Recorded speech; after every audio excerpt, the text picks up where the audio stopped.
Kanal informasi dan inspirasi. Pro 1.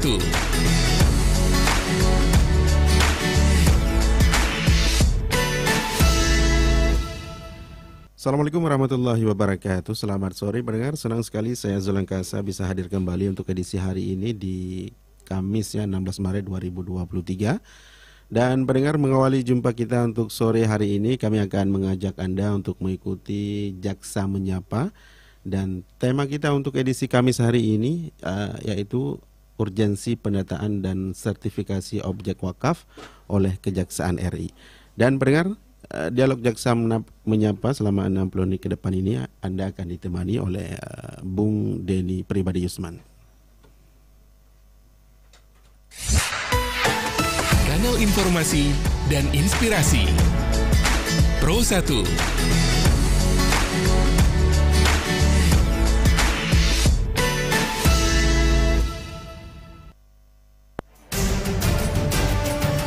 Saatnya Anda ikuti dialog interaktif Jaksa Menyapa.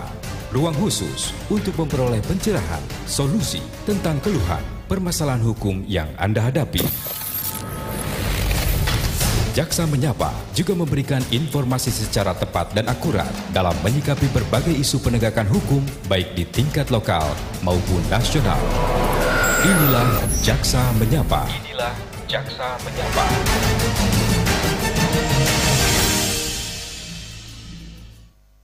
Ya, baik pendengar, saya Denny Pribadi Yusman. Selamat sore. Assalamualaikum warahmatullahi wabarakatuh. Di edisi hari ini, Kamis 16 Maret 2023.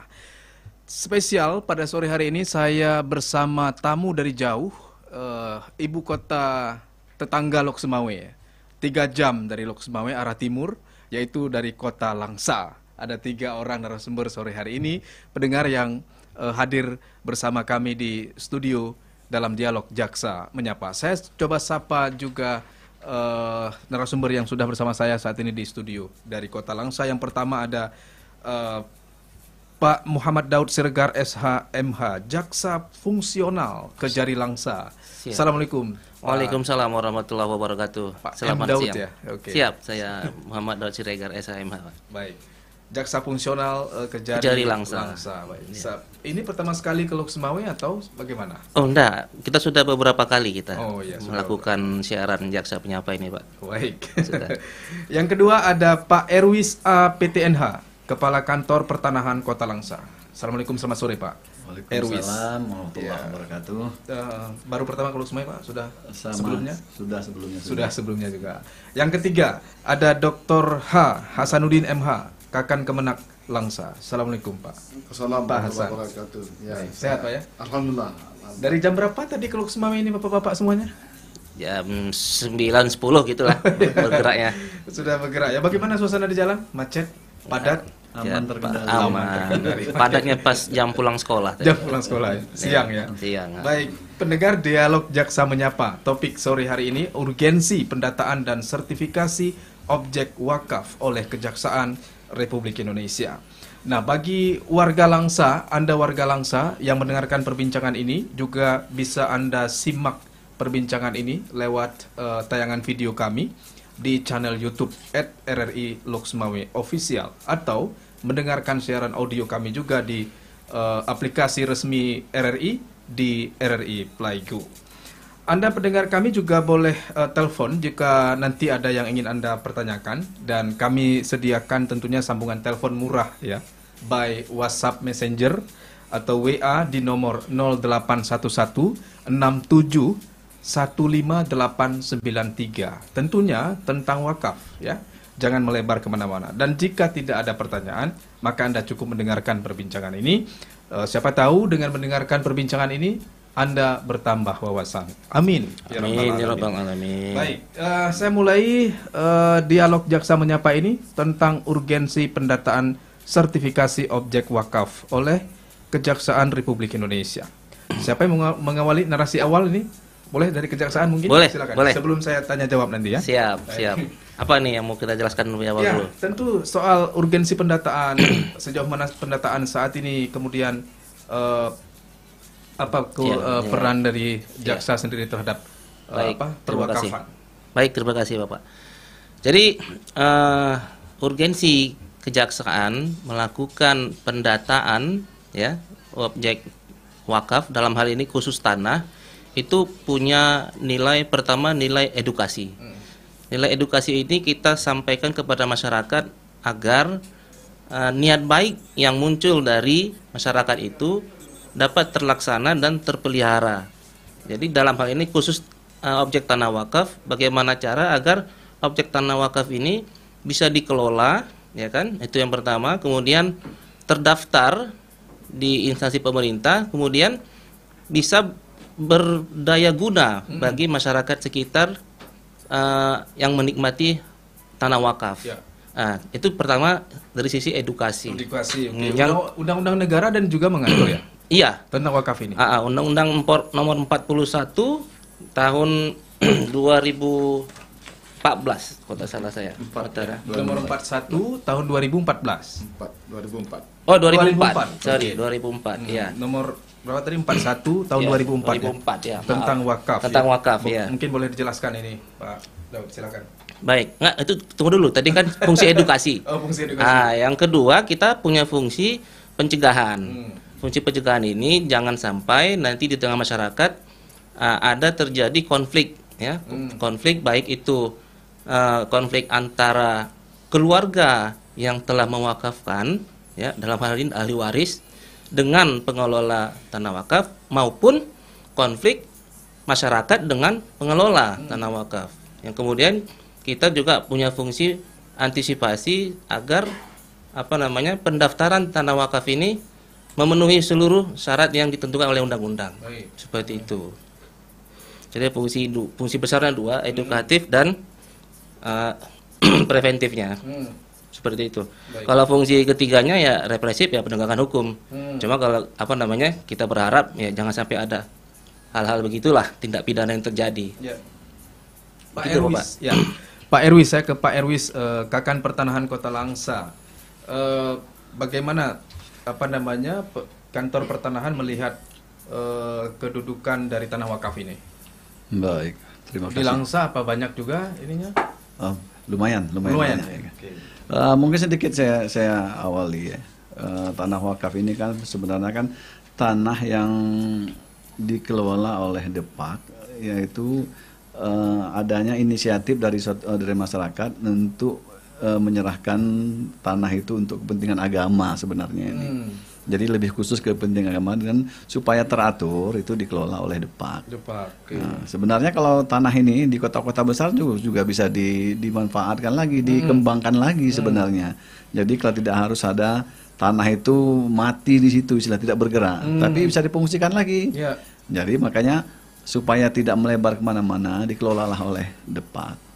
Jadi kalau misalnya kita ingin memberikan tanah wakaf kepada masjid atau apa dan sebagainya, itu dikelola oleh Depak supaya ada keteraturan. Misalnya untuk masjid, otomatis kita kan perlu pembangunan masjid, perlu apanya. Jadi kalau dikelola oleh Depak itu lebih gampang penyaluran biaya dana-dananya dan kemudian bisa dikembangkan tanah-tanah tersebut. Itu berdasarkan dari situ dulu anunya. Sebenarnya undang-undang yang mengatur untuk tanah wakaf itu kalau di BPN otomatis yang pertama yang Undang-Undang Nomor 5 tahun 60 tentang peraturan dasar pokok-pokok agraria. Kemudian Undang-Undang Nomor 41 tahun 2004 seperti yang disebutkan oleh Pak Daud tadi. Kemudian aturan pelaksanaannya PP 24, ada PP 25 dan banyak sekali hal-hal yang mengatur dengan tanah wakaf. Mungkin sedikit kita beri pengertian tanah wakaf itu apa sih artinya tanah wakaf itu? Unsur-unsur apa aja yang ada di tanah wakaf itu? Tanah wakaf itu perbuatan hukum wakif yang memisahkan dan atau menyerahkan sebagian harta benda miliknya untuk dimanfaatkan selamanya untuk jangka waktu tertentu sesuai dengan kepentingannya guna keperluan ibadah dan atau kesejahteraan umum menurut syariah. Keperluan ibadah ini makanya dia ada bersinggungan dengan agama istilahnya. Ini tanah wakaf. Kemudian unsur-unsurnya itu ada wakif. Wakif siapa? Wakif adalah orang yang mewakafkan harta bendanya. Kemudian ada nazir. Nazir orang yang mengurus, mengelola. Kemudian ada akta ikrar wakaf. Nah, ini bedanya. Kalau kita pribadi, tanah pribadi, kalau kita buat jual beli dan sebagainya, kita menggunakan jasa dari PPAT. bisa PPAT sementara, camat, bisa PPAT notaris. Untuk tanah wakaf itu pejabatnya khusus. Jadi pejabat dari pembuat akta ikrar wakaf itu KUA. KUA. Oke. Misalkan saya punya tanah pribadi nih, mau wakaf ke masjid atau ke daya, maka jalurnya seperti itu. Jadi KUA bukan cuma untuk kawin, Pak ya? Bukan. Mengurus wakaf. Untuk wakaf juga ya. Jadi khusus untuk tanah wakaf boleh di situ. Jadi itu unsur-unsurnya ada akta ikrar wakaf, ada akta pengganti ikrar wakaf. Kalau pengganti itu bagaimana yang disebutkan pengganti? Misalnya zaman nenek kita tahun 65 sudah diwakafkan tanah itu, cuma sudah tidak ada. Maka dibantulah dengan akta pengganti ikrar wakaf. Orang-orang bilang wakaf kampung gitu ya. Karena apa? Sekarang kan sering terjadi nenek kita mungkin dah mewakafkan, tapi tiba di kita tidak kita akui. Jadi untuk keseragaman, untuk pengaturan itu supaya tidak terjadi hal-hal yang tidak diinginkan, karena mungkin orang yang mewakaf sudah tulus dia untuk menyerahkan harta ini untuk diwakafkan, otomatis feedbacknya ada pahala untuk dia. Nah, kemudian di zaman sekarang ini nilai tanah sudah bernilai udah nggak diakui lagi. Maka dihimpunlah dalam bentuk. Kalau ada kasus seperti itu, berarti penyelesaiannya kita lihat case-nya dulu nanti. Kita lihat case-nya apa, bagaimana case-nya. Makanya kita selalu melihatkan dasar hukumnya. Kalau hukum, kita berbicara hukum, harus ada hitam atas putihnya. Buktinya apa? Apa yang mendasari bahwa itu dia punya. Jadi dengan adanya akta pengganti ikrar wakaf, ada akta ikrar wakaf, itu merupakan dasar pengakuan dari suatu hak khusus di bidang wakaf. Kalau untuk di bidang lain lagi nanti. Nah, di Langsa ini sudah didata semua tanah wakaf ini? Sebagian besar sudah. Cuma mungkin ada yang baru-baru itu yang belum. Tapi sampai sekarang mungkin masih kita lakukan pendataan dan pensertifikatan tanah wakaf. Jadi kalau kami menyarankan memang kalau ada tanah wakaf ini lebih bagus dikelola oleh Depak. Karena apa? Mereka punya dana, bisa meminta dana ke pusat. Jadi kalau kita mewakafkan secara pribadi di desa, mungkin kita nak mau wakaf namanya, mungkin nak menjadi aset desa, berbeda lagi. Kalau aset desa berarti haknya hak pakai untuk pemilikan desa. Kalau dia pemilikan desa berarti nggak ada bantuan dari Depaknya. Tapi kalau wakaf sudah pasti ada bantuan dari Depak. Kemudian akibat-akibat juga berbeda. Kalau sudah dikelola Depak, berarti hal-hal yang ada yang menyangkut dengan tanah itu langsung berhubungan Depak. Nanti ada BWI lagi satu lagi. Jadi Badan Wakaf Indonesia. Jadi sudah diwakafkan, tidak bisa diambil segampang yang kita bilang. Nah, itu sulitnya di situ. Tapi justru karena itu tanah itu kita bisa pertahankan, bisa kita kelola, bisa kita manfaatkan, bisa kita kembangkan tanah-tanah yang sudah diwakafkan itu. Jadi kalau saya lebih berprinsip tanah yang diwakafkan itu jangan mati istilahnya. Misalnya ada tanah di samping masjid, ada misalnya mungkin di pinggir jalan, bisa aja dibuat toko kan. Dibuat toko bisa dikembangkan lagi. Jadi nanti hasilnya itu bisa dimanfaatkan untuk masjid, untuk bola lampunya, apanya dan sebagainya. Harus fungsional. Ya, jadi bisa berkembang, jadi tidak stagnan sifatnya. Saya pikir begitu. Ya. Saya tambahkan sedikit. Tadi mengenai karena sempat ditanya tadi kan mengenai pendataan di Kota Langsa bagaimana. Ini kebetulan kami bawa data juga. Untuk di Kota Langsa saat ini terdaftar ada 215 objek tanah wakaf ya. 215.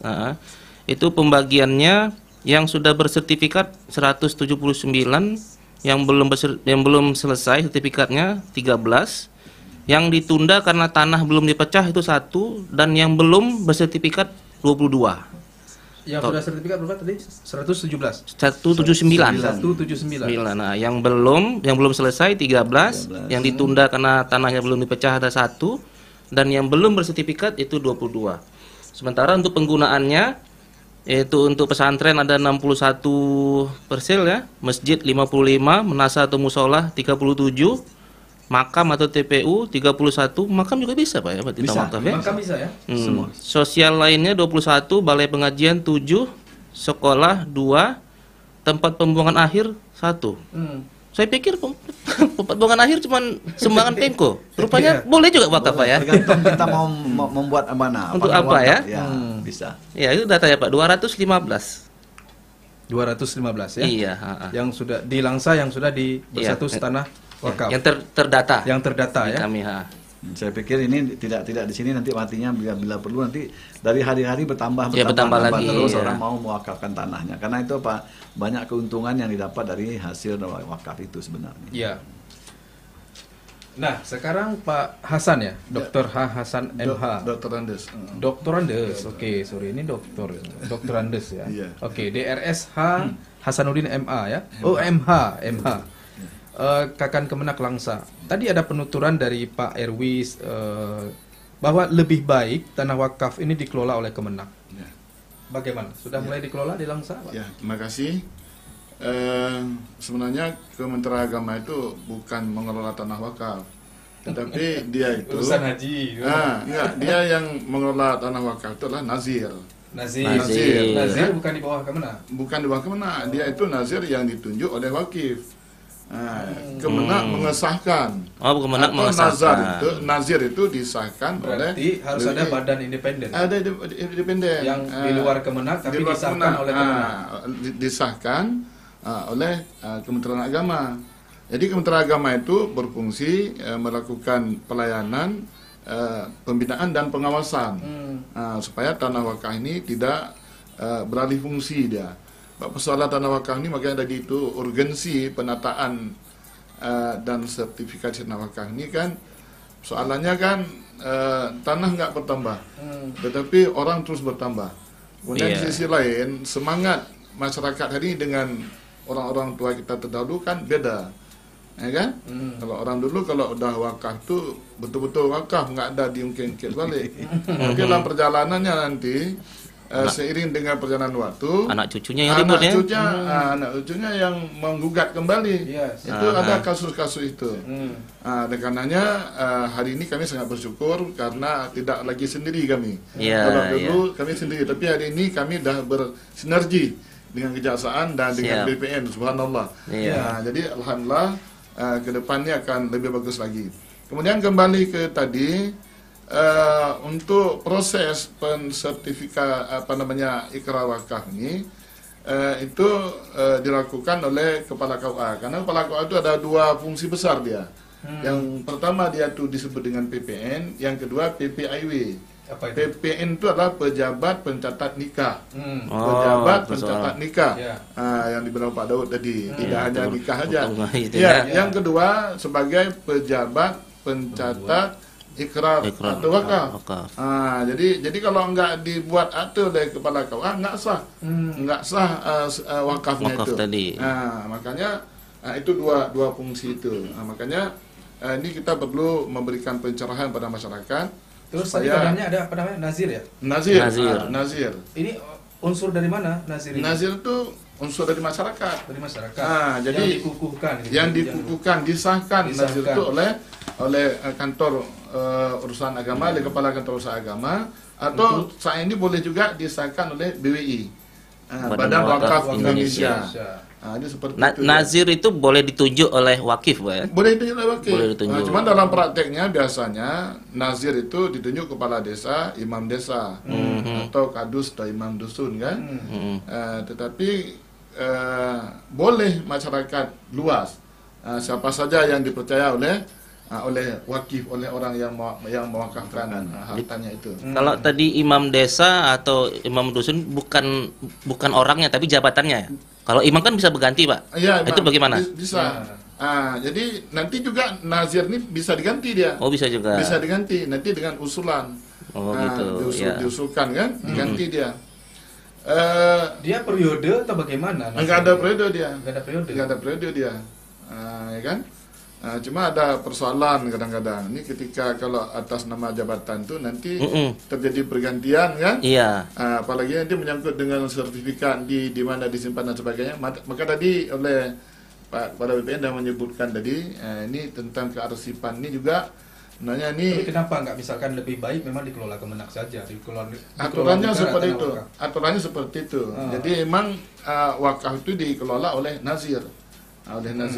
Makanya Kementerian Agama ini tugasnya tadi itu memberikan pelayanan, kemudian pembinaan dan pengawasan. Termasuk persoalan ikrar wakaf itu. Jadi ikrar wakaf itu juga harus kita memberikan pemahaman yang lebih luas. Sebagaimana disebutkan tadi, tidak hanya ini wakaf untuk pembangunan masjid. Ini kalau sini udah ada masjid, ternyata 100 meter sana ada tanah yang diwakaf. Nanti kalau nggak bangun masjid dah ribut lagi. Jadi mungkin untuk kemakmuran masjid misalnya. Makanya sekarang seiring dengan perkembangan zaman, wakaf itu harus diperluas. Jadi wakaf itu ada mungkin tempat-tempat yang strategis bisa diproduktifkan. Juga tujuannya untuk kemakmuran masjid tadi.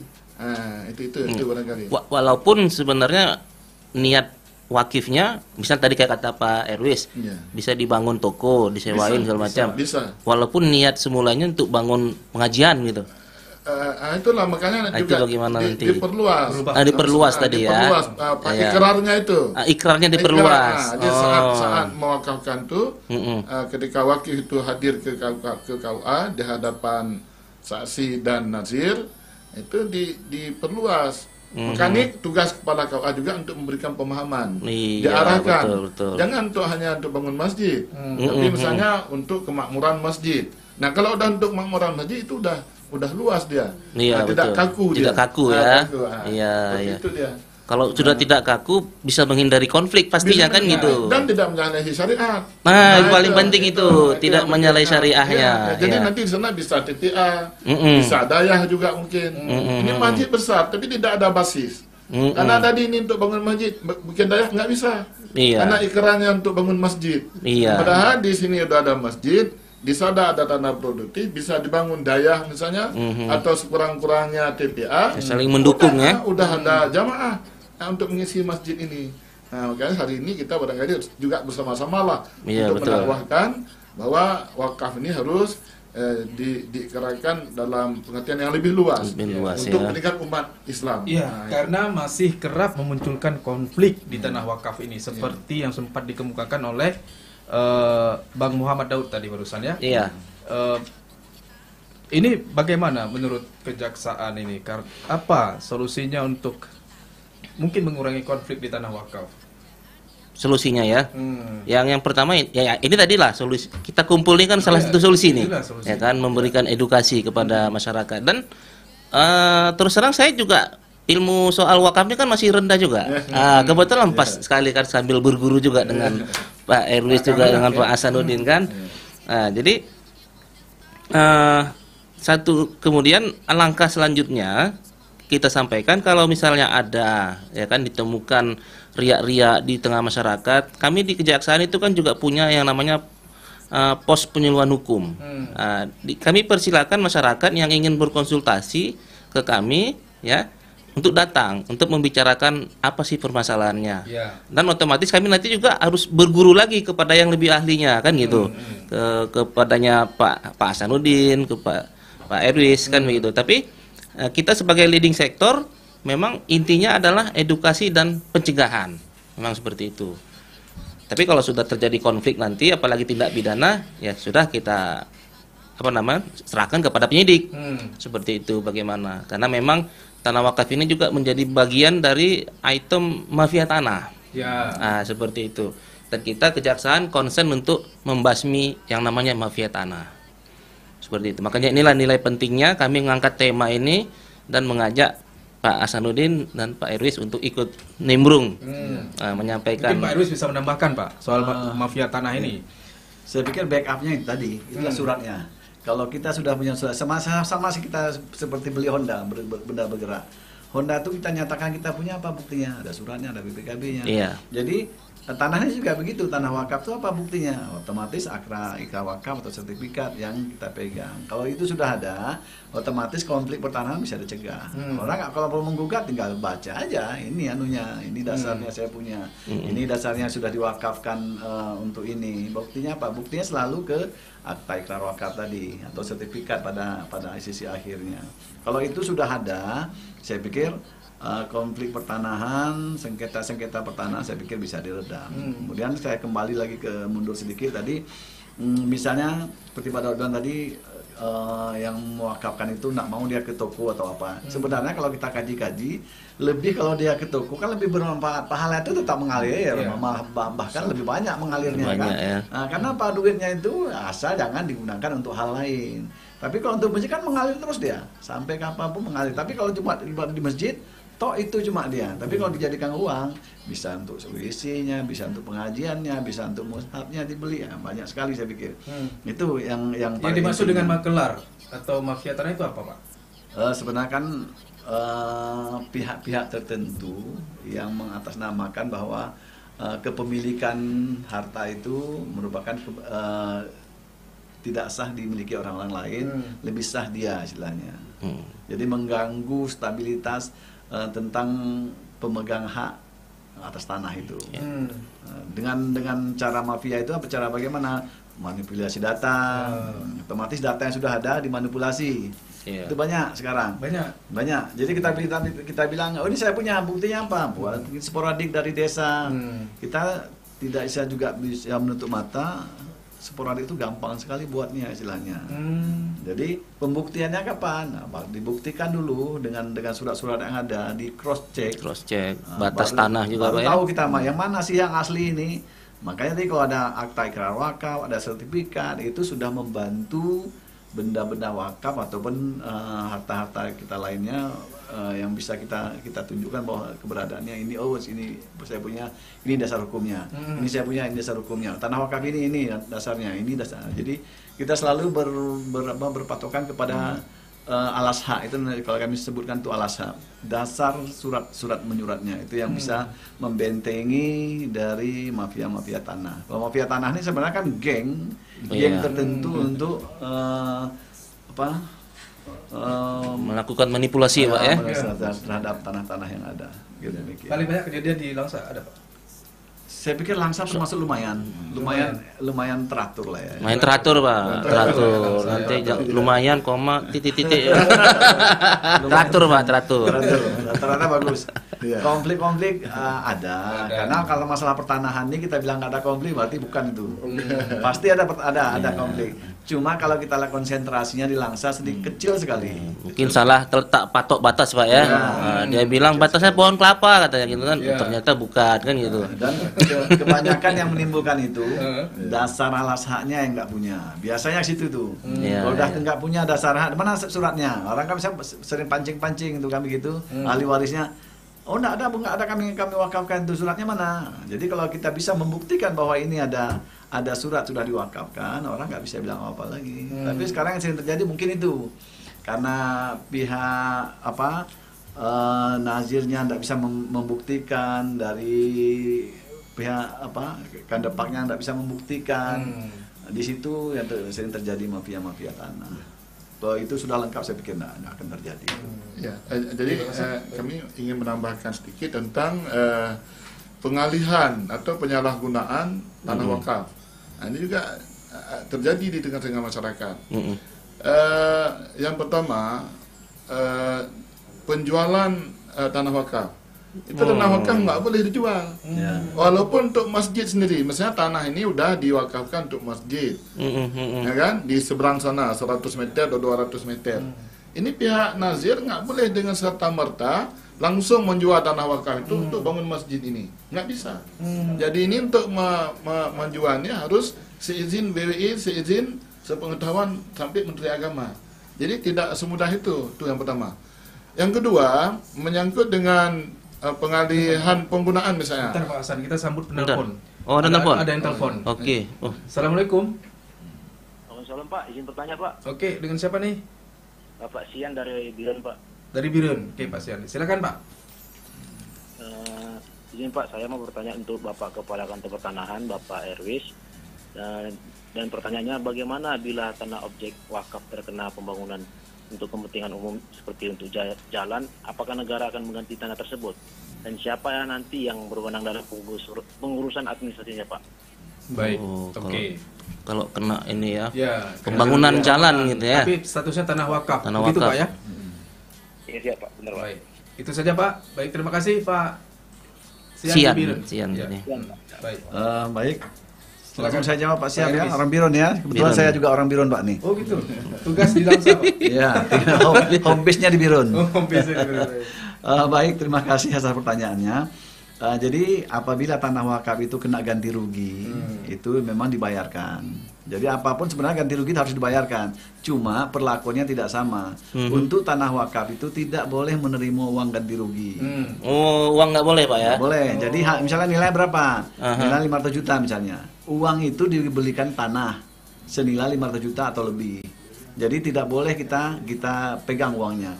Siapa yang bisa mengelola ini? Ini nazirnya otomatis. Nazirnya gitu ya. Jadi istilahnya tidak boleh menerima uang dalam bentuk cash dan tabungan. Jadi dia cuma tanah ganti tanah Pak ya? Harus tanah. Sama juga kalau tanah pemerintah, misalnya tanah kantor pemerintah diganti rugi, kita tidak bisa menerima uangnya, tapi kita terima tanahnya. Barang dengan barang. Ya, nanti di situ bisa bergening dengan PPA, dengan PPT-nya, dengan kepala kantornya. Oh, kami mau belikan di sini, kamu belikan di sini boleh. Yang penting gitu. tidak boleh menerima uang. Iya. Tapi kalau diganti rugi tetap diganti rugi. Nggak boleh nggak ganti rugi. Mungkin istilahnya beda Pak, ganti untung boleh nggak Pak? Sama aja. Nah, tapi intinya tetap diganti rugi dalam bentuk uang. Cuma uangnya tidak boleh dipegang. Harus dibelikan lagi tanah semula. Karena apa? Yang mewakafkan tanah itu kan kita udah nggak tahu lagi di mana orangnya. Kalau kita pegang duitnya untuk siapa? Jadi makanya itu tidak boleh menerima uang tapi digantikan dalam bentuk tanah juga. Oh gitu ya. Saya pikir demikian Pak. Pak Sian di Biren Sian, ya. Mudah-mudahan terjawab. Tidak boleh diganti dengan uang, ya. Tapi harus diganti juga dengan tanah yang lainnya, gitu ya. Kalau tanah wakaf statusnya. Kalau terima uang nanti godaannya besar Pak ya. Oke, kita sambut penelpon lagi di ujung telepon. Halo, assalamualaikum. Waalaikumsalam. Ya, dengan siapa? Di mana? Saya Yeni Pak dari Banda Aceh, mau bertanya. Oke, dari Banda Aceh. Yeni Banda Aceh. Silakan. Saya mau bertanya dengan Bapak Muhammad Daud Siregar. Oh, ini giliran saya nih, Pak Hakim dan Pak Jaksa. Oke, silakan. Pak, saya mau bertanya. Kalau mafia tanah khusus untuk objek tanah wakaf, apakah bisa dihukum lebih berat selain penjara juga, dihukum cambuk di depan umum, Pak? Cambuk ya. Mafia tanah, penjara plus cambuk maunya gitu ya. Tanah wakaf. Nah, untuk wakaf ya. Baik. Ada lagi? Terima kasih, Pak. Baik, itu saja ya. Baik. Ini di Banda Aceh. Oke, pertanyaannya. Ini emang cambuk ini khusus di Aceh ini. Di tempat lain nggak ada nih. Baik, terima kasih Ibu Yeni ya. Tadi pertanyaannya bagus sekali. Cuman yang jadi dasar kita untuk mencambuk belum ada pula Ibu. Jadi ancamannya masih penjara memang semuanya.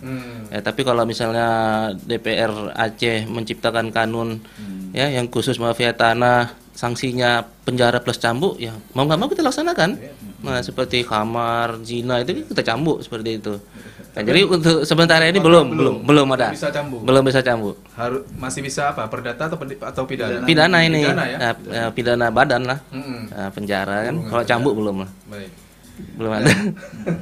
Ya, Anda masih mendengarkan dialog Jaksa Menyapa sore ini tentang urgensi pendataan dan sertifikasi objek wakaf oleh Kejaksaan Republik Indonesia bersama Kakan Pertanahan Kota Langsa, Erwis APTNH dan juga Jaksa Fungsional Langsa, ada Muhammad Daud Siregar SH.MH, tentu dari Kejari Langsa ya, dan Dr. Andes Hasanuddin MH, Kakan Kemenak Langsa. Saya informasikan kembali bagi Anda warga Langsa dapat menyimak perbincangan ini lewat channel YouTube kami di @RRI Lok Sumawe Official atau di aplikasi resmi RRI di aplikasi RRI Playgo. Dan Anda pendengar kami di wilayah Lok Sumawe, Aceh Utara, Biren dan sekitarnya juga mungkin yang mendengarkan langsung ini juga boleh kami sediakan sambungan telepon untuk yang bertanya. Tentu sambungan telepon murah di WhatsApp Messenger WA nomor 081167158893. Jika tidak ada pertanyaan maka Anda cukup mendengarkan ya. Siapa tahu dengan mendengarkan bertambah pula wawasan Anda. Tapi lebih baik memang bertanya. Ini soal tanah wakaf penting karena masih sering terjadi konflik ya atau makelar tanah terhadap pengalih fungsian tanah wakaf dan lain sebagainya. Tapi oke, sekarang saya lanjutkan perbincangan ini ya. Tadi ada 215 objek tanah wakaf di Langsa sudah terdata ya. Sudah ada badan nazirnya ini? Sudah ada.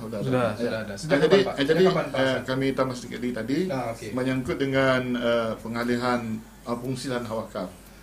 misalnya untuk kepentingan publik, untuk kepentingan sekolah misalnya atau kepentingan lainnya, itu nggak bisa dengan serta merta oleh pihak nazir langsung mengalihkan, nggak bisa. Tapi dia itu harus membentuk tim, dan tim itu melibatkan beberapa unsur dari Kementerian Agama, BPN, ini sekarang udah ada kejaksaan, nanti dari unsur pemerintah, dan nanti sampai akhirnya sampai ada izin dari BWI dan ada izin dari Kementerian Agama. Jadi yang sebelum-sebelumnya banyak kasus-kasus seperti itu. Saya ini di satu desa ada tanah wakaf, kemudian di sana ingin mendapatkan fasilitas sekolah misalnya, itu langsung aja langsung, itu nggak bisa. Jadi itu itu menyalahi fungsi atau wakaf. Maka itu kemudian tanah yang ditukar ini dinilai oleh tim seimbang, tidak seperti kasusnya juga tadi tanah wakaf yang kena di jalan tol misalnya dan sebagainya. Untuk kepentingan umum untuk ya. kepentingan umum. Jadi itu nggak bisa begitu mudah dia, tapi harus lewat proses dan lewat tim penilai. Appraisal berarti Pak ya? Iya. Kemudian dalam rangka untuk penyelamatan tanah wakaf ini, pihak Kementerian Agama Kota Langsa juga sudah bekerjasama dengan Baitul Mal, bahwa setiap tanah wakaf itu dipasang papanisasi, papan pelang, penanda ya, penanda bahwa ini wakaf, tanah gitu wakaf, luasnya sekian, luasnya sekian dan sebagainya, tahun ini tuh kan jelas. Jadi orang nggak bisa lagi menyerobot atau mengalihfungsikan tanah wakaf itu. Jadi ini upaya-upaya dalam rangka preventif juga ya, preventif. Dan preventif tadi. Itu barangkali. Ya, tadi seperti yang sudah ditanyakan oleh dua penanya tadi ya, di Biren juga dan juga di Banda Aceh tadi Ibu Yeni ya. Dan di Biren ada Pak Sian. Di nomor WhatsApp kami tadi, WhatsApp RRI di 081167158893. Kami juga masih terus membuka kesempatan untuk Anda bertanya soal tanah wakaf tentunya, atau topik yang sedang kami perbincangkan sore ini di Dialog Jaksa Menyapa. Tapi sebelumnya saya juga sudah ada penelpon yang masuk lagi ya. Saya coba sambut lagi. Halo, Assalamualaikum. Halo. Halo, selamat sore. Selamat sore, dengan siapa, di mana? Sumanto dari Kota Cane. Sumanto dari Kota Cane. Wow, oke. Warga kita di ujung sana ya, di ujung tenggara ya. Baik, silakan Pak Sumanto. Saya ingin bertanya kepada Bapak Hasanuddin. Oh, Pak Hasan nih, gilirannya. Pak Hasan Kemenak, Pak. Kemenak. Ya. Oke. Tanya, apakah tanah wakaf yang sudah diikrarkan namun belum disertifikasi masih boleh dibatalkan ikraf wakafnya oleh pewakaf atau ahli warisnya? Menurut hukum Islam bagaimana hukumnya, Pak? Kayaknya ada kejadian nih. Ada kejadian ya. Kayaknya ada Tenggara ya. Iya, kayaknya ada kejadian nih. Sudah diikrarkan ya? Iya. Ya. Baik, Pak Sumanto itu saja, Pak? Ya, itu saja, Pak. Baik, terima kasih Pak Sumanto atas pertanyaannya dan partisipasi dalam dialog kami sore hari ini. Silakan Pak. Benar tuh, bisa terjadi itu. Ya, terima kasih.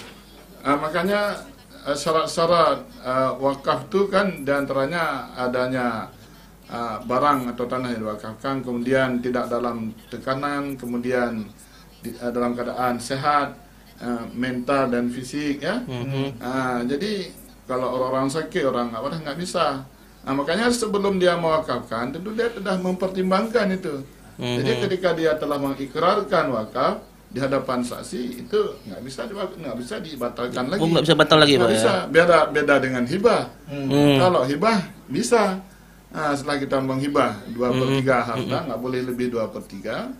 Kalau kita dalam keadaan melarat, kita butuhkan, itu bisa diambil balik. Tapi kalau wakaf nggak bisa dibatalkan dia. Jadi, jadi seperti itu. Ya, ada yang bertanya juga di kolom komentar YouTube kami ya. Leli di Langsa. Wah, ini warga Langsa ini, Pak. Langsa ya. Boleh. Akun Leli ya, Leli Langsa ini. Izin bertanya, apabila tanah wakaf peruntukannya digunakan untuk daya gampung, ya. Apakah boleh pengelolanya pihak keluarga wakaf? Untuk sertifikatnya menjadi milik pihak siapa? Karena kenyataan di lapangan ujung-ujungnya seperti milik pribadi. Oke. Itu milik pribadi. Ya. Kemudian ada akun Dimas Resmi Faisal Hasibuan. apa ini? Apa? Ada suara bocor Pak katanya. Oh, suara siaran itu ya. Baik. Memang bocor. Kemudian ada akun ini sebelah ya. Ya, Asuha ya, akun YouTube Asuha. Ini emangnya bagaimana? Ini apanya nih yang ditanyakan emangnya bagaimana ya? Oke, mungkin soal tanah wakaf. Baik, iya, silakan Pak. Mungkin yang mau dijawab tentang Ibu Leli. Seolah-olah milik pribadi. Ya, seolah-olah tanah wakaf ini setelah dikelola jadi milik pribadi. Jadi yang dimaksudkan nazirnya ya, nazirnya dari pihak keluarga berarti. Ya. Masih keluarga wakif. Yang mewakafkan keluarga, apakah keluarga itu boleh ditunjuk sebagai wakif juga seperti itu Pak. Itu maksudnya. Tapi setelah ditunjuk seolah-olah jadi tanah pribadi gitu ya. Memang kenyataannya kalau yayasan umumnya seperti itu, banyak keluarga ya. Keluarga. Jadi yayasan keluarga. Mereka punya tanah, lalu mereka mewakafkan untuk yayasan. Yang nazir-nazirnya mereka juga. Iya. Nah, itu nggak ada masalah. Nggak ada masalah. Karena memang diwakafkan misalnya untuk daya apa, ya kan? Malah ada yang rumah pribadi diwakafkan, diwakafkan untuk. Tapi ujung-ujungnya nanti pengelolanya seolah-olah tanah pribadi. Tanah pribadi, tapi atas nama yayasan. Tapi nanti kan ada konsekuensi dia. Kalau yayasan tuh ada ketentuan dia. Ya, ketika nanti dia pilot, nanti mungkin di undang-undang yayasan ya. Nanti dijelaskan oleh sahabat kami Pak Daud. Yang penting nazirnya kan yang berdasarkan penunjukan dia, tidak serta-merta dia langsung sendiri gitu kan. Disahkan oleh BWI oleh Kementerian. Gitu. Ya. Oke, Pak. Ya. Pak Muhammad Daud atau Pak MD ini? Ya, MDS. MDS ya. MDS. Muhammad Daud Siregar, MDS. Ada pandangan pertanyaan dari Bu Leli tadi di Langsa ya? Ya, kalau kita sebatas ya mudah-mudahan nggak terjadi konflik ya. Ya kalau soal pengelolaan dikelola secara profesional ya it's okay lah kita bilang. Karena kan dari sisi tadi penunjukan wakif ya tidak ada masalah Pak ya, walaupun yang ditunjuk itu masih kerabatnya wakif ya. Nazirnya tadi ditunjuk masih kerabatnya wakif. Yang penting pengelolaannya profesional kan begitu Pak kan, profesional dan untuk kepentingan umat, jangan untuk kepentingan kelompok keluarga ya.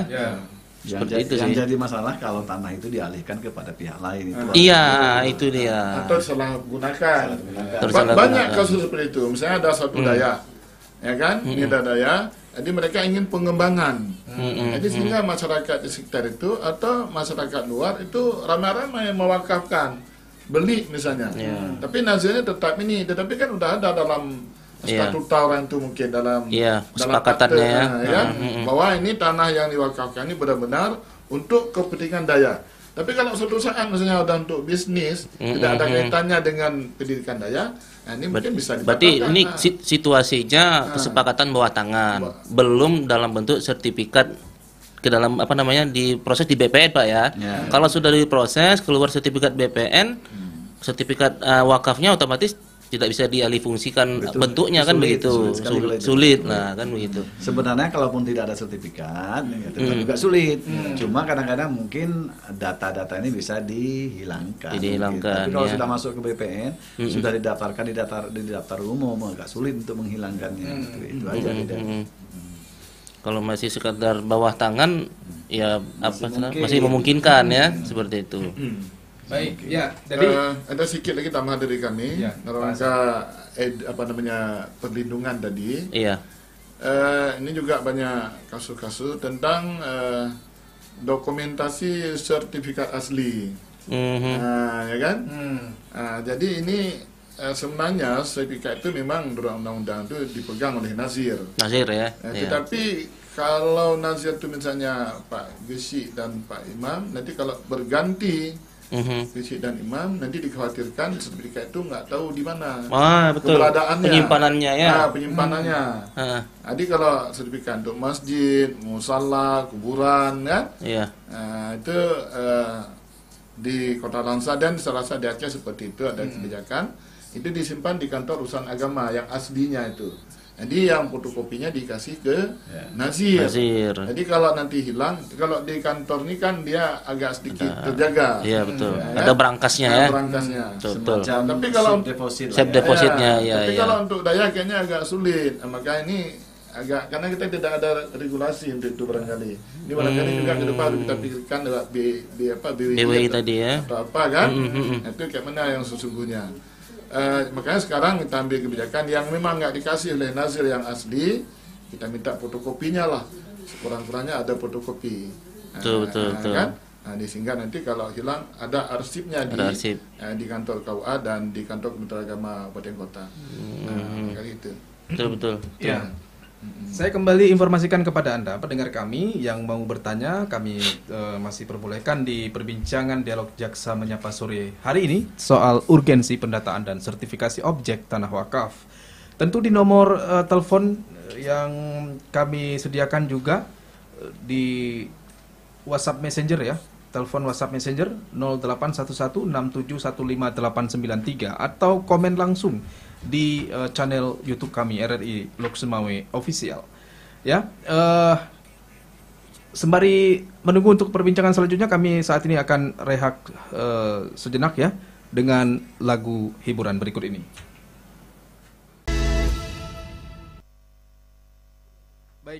Baik pendengar, Anda masih bersama saya Denny Pribadi Usman dalam dialog jaksa menyapa tentang urgensi pendataan dan sertifikasi objek tanah wakaf. Ya, sudah ada penelpon lagi, langsung saya sambut di ujung telepon. Assalamualaikum. Waalaikumsalam Pak. Dengan Bapak siapa di mana Pak? Saya Agung. Pak Agus, oke. Agung ya. Pak Agung atau Pak Agus? Iya Pak Agung. Agung. Di mana Pak? Di Langsa Pak. Di Langsa, oke. Silakan Pak Agung. Ya, Pak. Ada dua pertanyaan saya Pak. Pertama, singkat ya, jangan panjang-panjang. Bapak, siapa? Yeah. Bapak Kepala Kantor Pertanahan. Jadi untuk tanah wakaf, apakah boleh diberikan hak pakai atau hak guna usaha? Mengingat pemberian hak pakai dan hak guna usaha juga bisa memberi pemasukan ekonomi bagi pengelola tanah wakaf Pak. Terus yang kedua untuk Pak Jaksa. Oh, ada juga saya ya. Kalau misalnya terjadi sengketa terkait objek wakaf, apakah aparat kejaksaan bisa menjadi pihak dalam proses mediasinya? Itu aja Pak. Baik. Ya, Pak. Terima kasih Pak Agung di Langsa. Waalaikumsalam. Saya informasikan lagi bahwa perbincangan ini juga dapat Anda simak langsung di channel YouTube kami RRI Lok Sumawe Official atau Anda bisa mendengarkan di aplikasi resmi kami RRI Playgo. Dan juga Anda bisa telepon langsung ke nomor WhatsApp Messenger kami di 081167158893 atau Anda bisa komen langsung di kolom komentar akun YouTube kami RRI Lok Sumawe Official. Silahkan dijawab pertanyaan dari Pak Agung barusan ya di Langsa. Oke. Tunggu. Di off ya? Gimana? Ya, tapi sebelum narasumber menjawab, mungkin kita cut sebentar karena azan asar. Kanal info. Ya, pendengar, kembali lagi Anda bersama kami di Dialog Jaksa Menyapa. Dan saya langsung saja untuk ke narasumber, mungkin menjawab penelpon dari Langsa tadi ya. Pak Agung tadi ya. Pak Agung. Terima kasih Pak Agung tentang objek tanah wakaf. Sebenarnya objek tanah wakaf ini tidak ada batasan-batasan. Boleh dari hak milik, dari hak guna usaha, guna bangunan, hak pakai, boleh saja, semua boleh. Karena kan dua hal yang berbeda. Kalau kita berbicara tentang haknya, itu tertib administrasi dikelola. Sedangkan kalau kita mengusahakan benda tanah itu lain lagi pengalihannya. Kalau surat menyuratnya itu untuk pedoman kita supaya jangan dialihkan, jangan dijual belikan kepada pihak lain. Tapi kalau tanah itu mau dikembangkan, silakan aja. Jadi dua hal yang berbeda itu. Jadi nggak ada masalah. Mau tanahnya hak pakai, mau hak guna bangunan, mau hak guna usaha, boleh aja. Dan untuk tanah wakaf ini tidak ada batasan waktu. Kalau yang lain-lain itu kan ada batasan waktu. Misalnya hak pakai 20 tahun, 30 tahun. Atau hak guna bangunan ada sekian tahun. Untuk tanah wakaf tidak ada batasan waktu. Selama itu digunakan, masih ada, tetap saja itu bisa digunakan. Jadi berbeda dia. Kalau surat menyuratnya itu merupakan safety sebagai tertib administrasinya. Oh, ini tertib administrasinya sudah ada. Tanah ini sertifikatnya, tanah ini suratnya. Untuk bendanya, kalau mau dikelola, dikembangkan, silakan aja. Jadi tidak ada tidak satu kesatuan dia antara subjek dengan objeknya itu. Berarti boleh, Pak ya? Boleh. Di wakaf itu, tanah wakaf itu produktifkan. Ada diterbitkan hak guna bangunan misalnya. Boleh. Ya? Boleh berarti. Bukan diterbitkan hak guna bangunan. Dasarnya hak guna bangunan boleh. Oh, dasarnya. Tapi kalau tanah wakaf tapi ada orang misalnya mau nyewa jadi hak guna bangunan, hak pakai itu nggak bisa itu, Pak. Kalau menyewa nanti kan bergainingan antara wakif ya, nazirnya, antara nazirnya kan, itu kan maksudnya itu tentang tanahnya mau dikembangkan silakan. Gitu. Tentang haknya ya lain lagi karena haknya kan tidak bisa diagunkan, tidak bisa diperjualbelikan. Oh iya. Diproduktifkan boleh. Diproduktifkan boleh. Mungkin itu maksud pertanyaan tadi kan, sehingga bisa jadi pemasukan ekonomi katanya ya kan. Kadang-kadang pertanyaan kedua. Sip. Durasi juga ini kayaknya. Durasi ya. Baik, terima kasih. Pertanyaan tadi bagus. Apakah aparat kejaksaan bisa menjadi mediator ya? Mediator konflik lah, kita bilang begitulah ya. Bisa, pada dasarnya bisa. Seperti yang saya sampaikan di awal tadi, kita punya yang namanya pos pelayanan hukum. Kalau masyarakat nanti punya permasalahan, ada silang sengketa di tengah masyarakat, silakan datang ke kami, nanti kita bantu untuk cari penyelesaian secara hukumnya bagaimana. Kalau misalnya pun nanti nggak ketemu jalan keluar, ya apa boleh buat, bagaimana nanti inilah para pihak di kampung tuh menyelesaikannya bagaimana, tapi sebisa mungkin diselesaikan dengan musyawarah mufakat lah, seperti itu. Apalagi kita kan sudah mendengar acara hari ini. Nah, jangan sampai terjadi konflik, apalagi yang fisik ya, seperti itu. Ini ada sedikit aja untuk pengetahuan masyarakat bahwa wakaf itu tidak hanya semata-mata wakaf tanah, tapi sekarang wakaf uang pun boleh. Uang Pak, habis apa uangnya Pak? Jadi itu ada aturannya, cuma ini karena waktu terbatas. Cuma untuk pengetahuan masyarakat bahwa di samping wakaf tanah juga bisa ada aturan tentang wakaf uang. Itu dulu. Mungkin untuk perbincangan selanjutnya bisa diusulkan ini. Tapi uang nggak ada sertifikasi Pak ya? Enggak, kita kan karena judulnya tadi dan sertifikasi. Uang juga? Iya juga Pak. Tidak lewat BPN. Oh, tidak BPN. Nanti ada badan tersendiri. Oh, badan sendiri. Iya. Nanti kita bahas lagi. Iya. Selanjutnya ini. Durasi juga ini yang mengharuskan kita harus selesai juga ini. Terbatas dan kita harus menghormati waktu demi waktu gitu ya. Iya. Jadi kita juga harus mengakhiri dialog jaksa menyapa ya.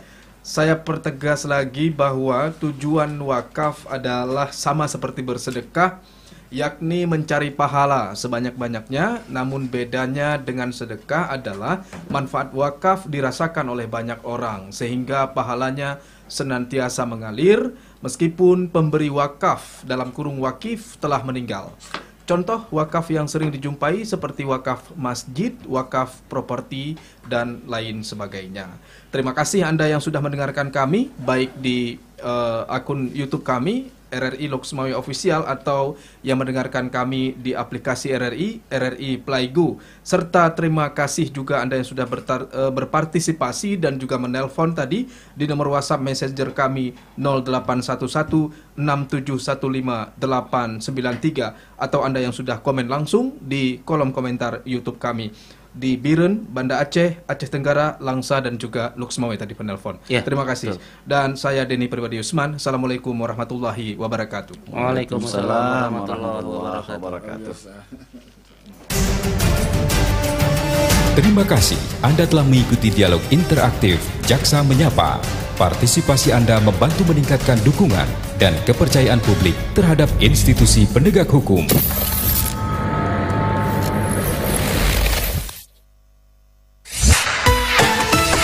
Informasi dan inspirasi.